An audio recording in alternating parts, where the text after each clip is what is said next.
Hey everybody, welcome to the Revenue Diaries. If this is your first time listening, the Revenue Diaries is a podcast where I talk to revenue leaders about everything other than work. There's only one caveat: they don't get the questions ahead of time, so they're coming in blind, and it usually leads to an excellent conversation. Before I get into our guests for this episode, I wanted to thank our sponsor, Share Your Genius. I could not do this podcast without Share Your Genius. I've been using Share Your Genius as a creative agency for all things podcasting and content for the past couple companies actually that I've been at.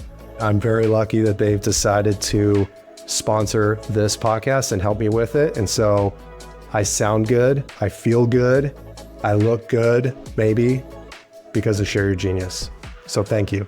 All right, everybody. Today, I had the pleasure of talking to a friend and fellow marketing leader, Natalie Marcotullio. Natalie is head of growth and operations at Navattic.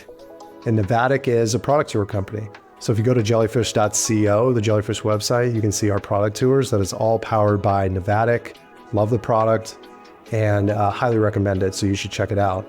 But Natalie and I had the pleasure of talking about everything from how she manages stress to learning how to manage stress in a high growth job by watching her father as he did the same in huge Fortune 1000 companies, and what she learned from her mother as a kindergarten teacher and everything in between, and even a laptop rental company she started in college. So thank you for joining us, and I hope you enjoy.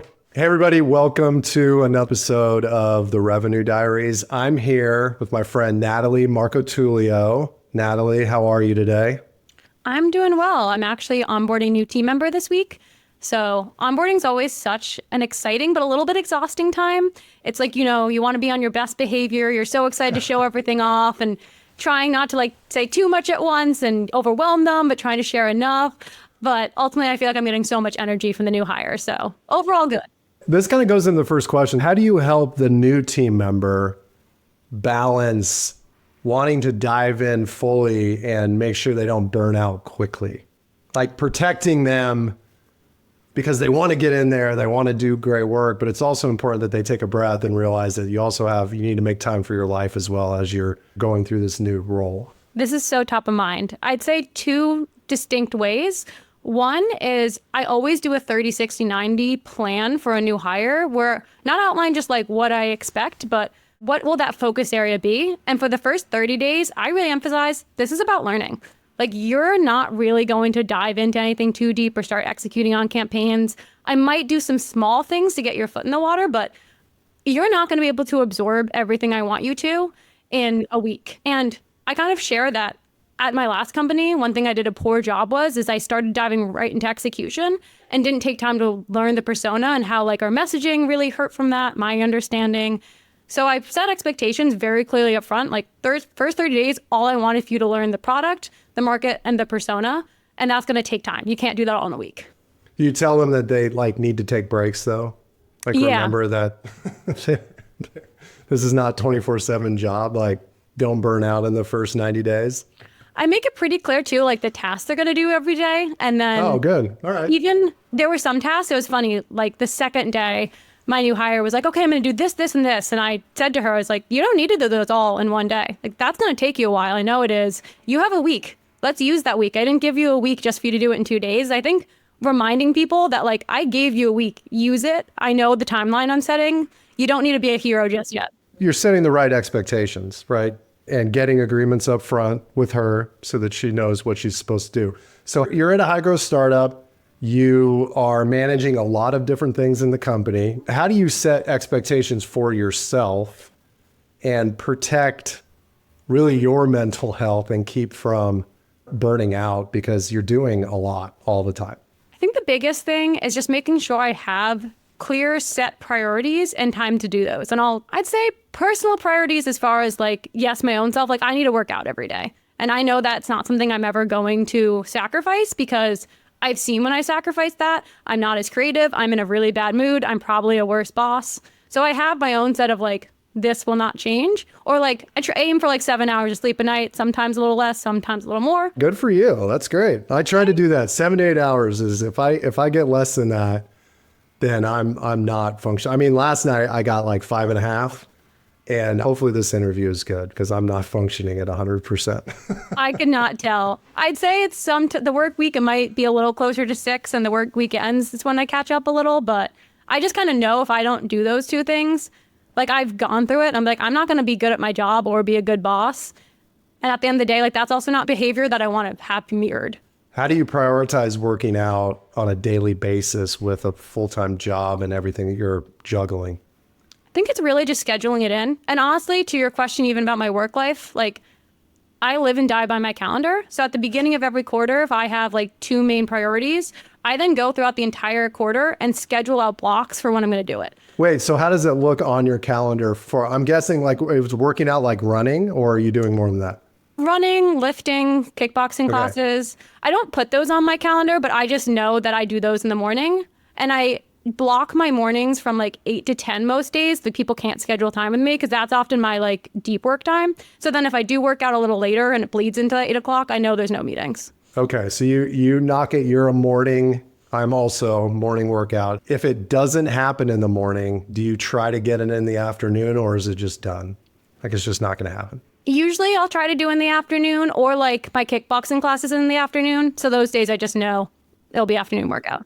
Did you build that mentality because of track and field? And you can give a little bit of context. So you know what you ran, and I don't have context other than where you ran at Westfield and William and Mary, of course, because I'm good at Googling and I have AI bots to help me. But yeah, did that kind of help you in terms of just because I had to learn it because I didn't have a regular sports that I was involved in high school. So working out to me came much later in my life. Is that something you learned early on and just kept with it?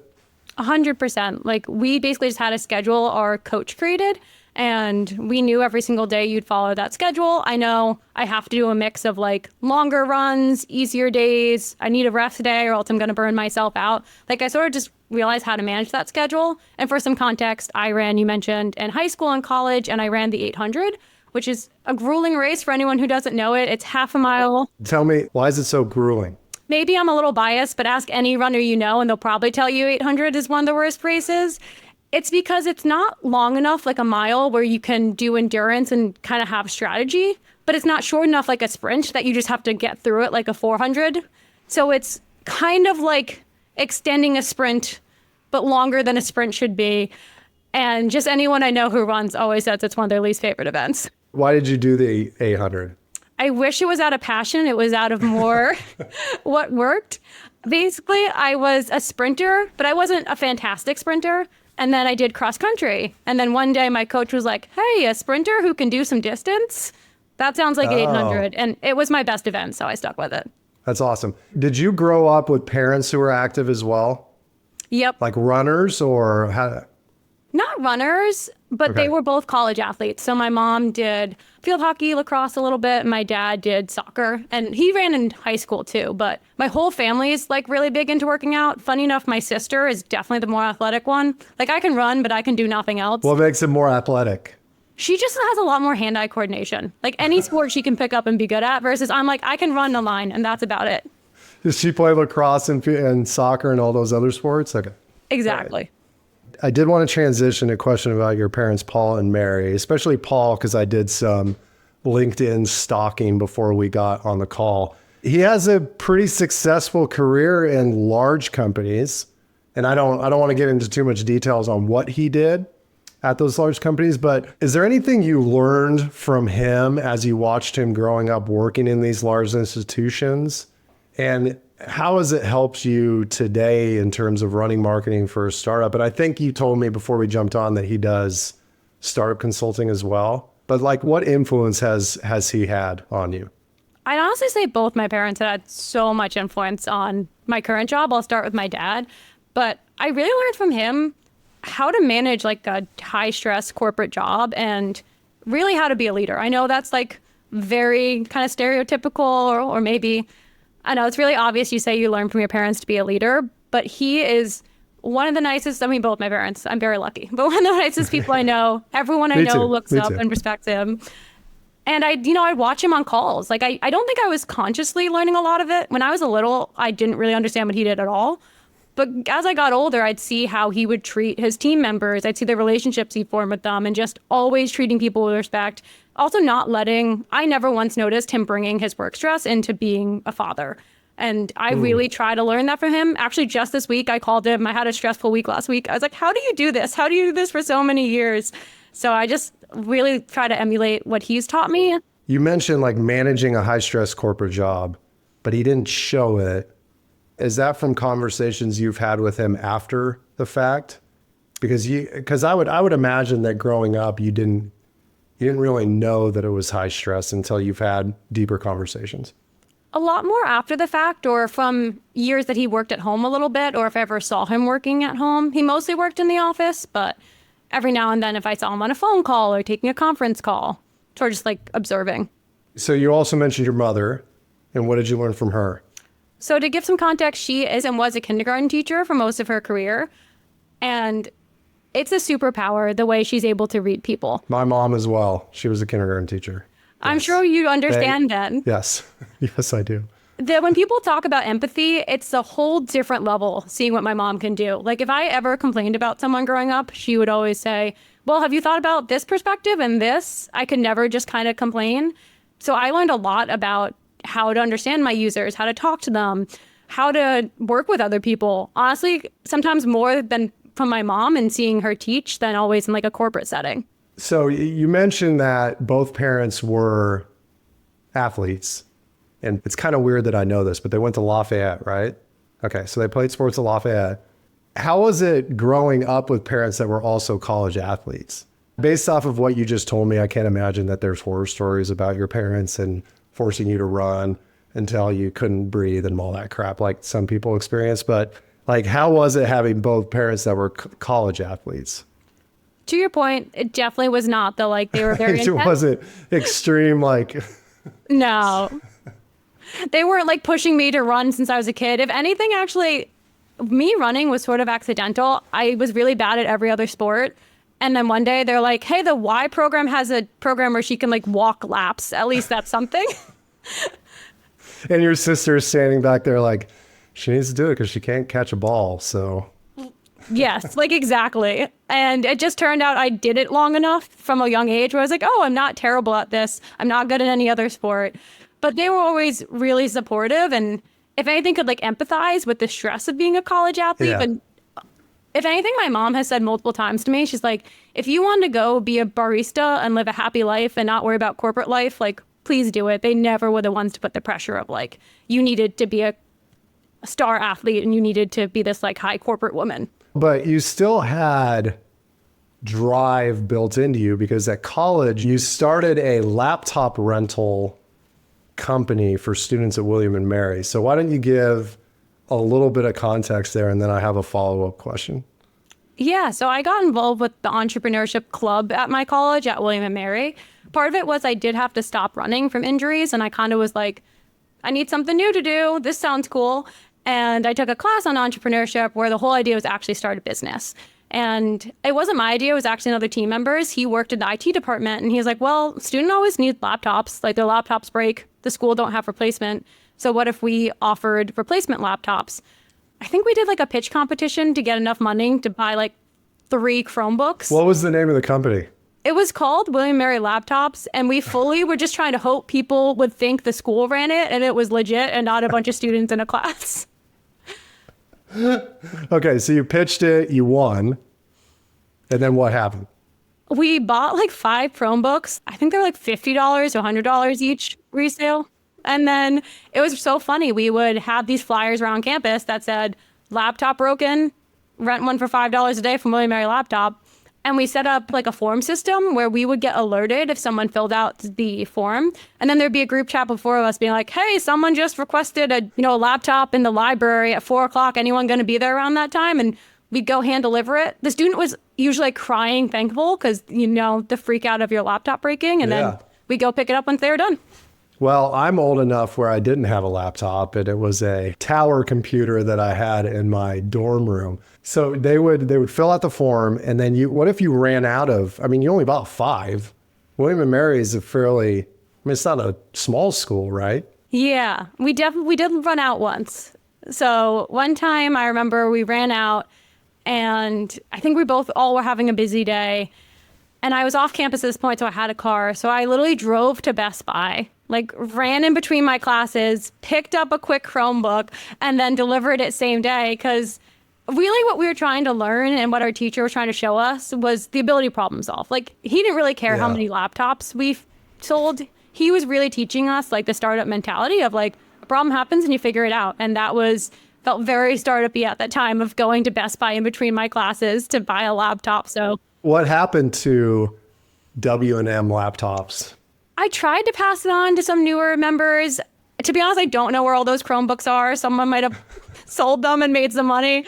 They probably weren't that valuable, but I tried to continue it. I don't think they were as invested in their credit. It definitely was sometimes really frustrating when you'd be like at the library or with friends, and I'd have to be like, oh guys, I have to go deliver a laptop. I'll be back. How often did laptops break? I don't understand. Like, it's like they dropped it, or it stopped working, or they spilled something on. Like, what was the context? All the above. A lot of times it just, it broke, it stopped working, they maybe dropped it. We often didn't get the stories as much of how it broke, more just like, I have a paper due tomorrow, and all the library laptops are taken, and I just need to write this in my dorm. We more got that. And so probably 2 to 3 times a week we were delivering a laptop, and there were 4 of us, so it wasn't just like one person always delivering it. Do you ever point back to that time when you're trying to manage the team now?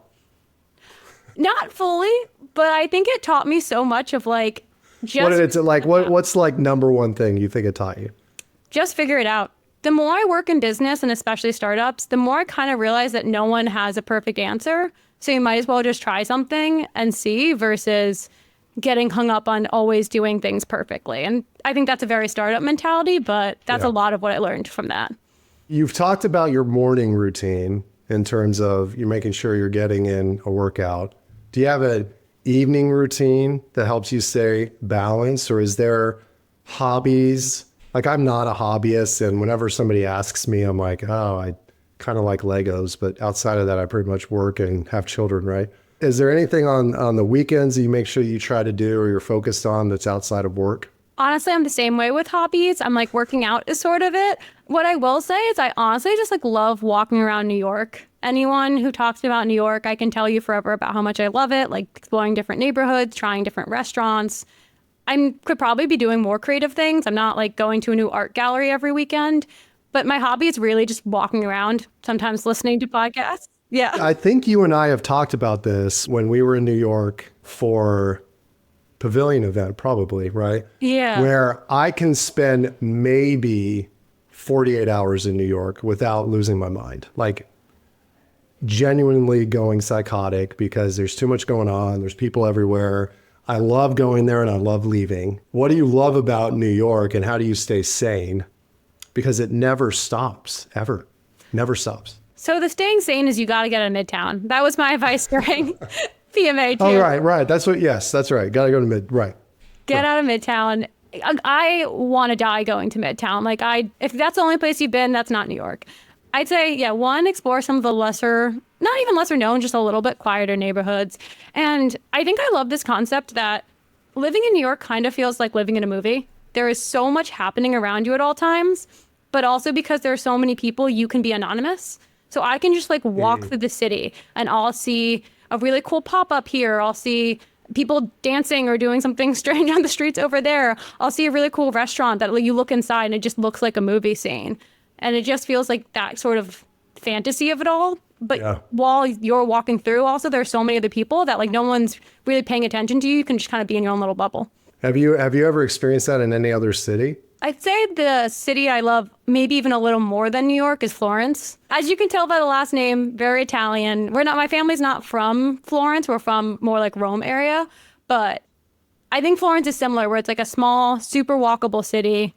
And just walking around, again, feels like you're just observing and seeing so much beauty around you. But there's so many people, too, that you can kind of just like exist within the crowd. How far removed are you from the Roman ancestors? First generation, second generation? Like, do you know when? My grandma moved here to marry my grandfather who lived here, but his family, their families knew each other in Italy. So like I still have some family over in Italy that I like to visit when we have time. When's the last time you were there to visit them?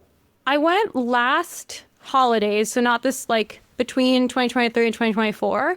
And I got to stay with my great uncle who somehow lives across from the Colosseum. And it's not like he just got lucky. He just like bought this property early. He's incredibly successful, but You basically walk out the door and it's there. it is literally right there. We're eating dinner and you're looking and it's the Colosseum. It was insane.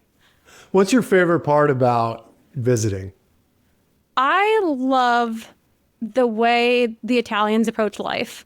First of all, I am a huge foodie, to your point of like, what do I like to do? I like to go to new restaurants, and the care and attention that they put into food is amazing. I love nothing more than eating a good meal and spending half of it talking about how good the meal is, which is something my family often does. I just feel like everything they do there is very intentional, a little slower. Yeah. They just appreciate the little things in a way that it's funny because it's sometimes the opposite of New York where you're going so fast, but I like to take that time and live in that culture. It's the exact opposite of New York. It's not kind of like the opposite of New York. How long will a dinner last when you're in Rome with your family? Easily could be 2 hours. I can't sit there for that long. I think it's very American of me, but I just can't. It's very hard for me. My great uncle has a lot of really interesting stories. He's had an interesting life, so that helps pass the time, and yeah, that helps. I want to shift to one last question that's more professional. I think there are plenty of people out there who want to be in roles that you and I have. Marketing leaders, high growth companies, building from the ground up. What's one piece of advice that you have for the marketers out there who want to be in the positions that we have today? This is probably not going to be what you'd expect, but I'm sure you hear this too a lot, Kyle. I feel like there's sometimes this like over indulging or like this idea of working at a startup is all fun and games. It's like you get to build, there are no rules, like you get to do whatever you want. You know, there's like a bunch of free snacks and stuff in the office, even though I don't even have an office. Like There was just something that came out like working at a startup is so fun. And don't get me wrong, it's incredibly rewarding. And for myself, I couldn't see myself doing other things. But you have to be comfortable with what I described earlier with the laptops of having no playbook, no rules. And at the end of the day, like you decide what you do and if it makes sense or not. And if you're out for a week, there's no one else to do it. It's still your job. And I think that level of ownership and that level of ambiguity, like just having no clue what you're doing, is something that's not for everyone. And I always tell people that is fine. We need a mix of people, but just be honest with yourself if that's something that you like, or if you like a little bit of structure and guidance, and that is absolutely fine. But I think a lot of people really struggle because they try to do this and they're like, wait, what do you mean that no one's going to tell me what to do? No one's going to tell me when to do it. And no one's ever done this before. I think it's that. And then I'd also add the context switching that we experience as marketers in this type of environment is pretty extreme, especially as marketing leaders, where you have very distinct teams, depending on the size of the organization: product marketing, enablement, demand gen, corporate marketing, like depending on the size, of course. But I think that's one of the harder things when it comes to just burnout, is how much context switching you're doing from hour to hour on a daily basis, depending on your calendar and who you're talking to. I mean, it's difficult.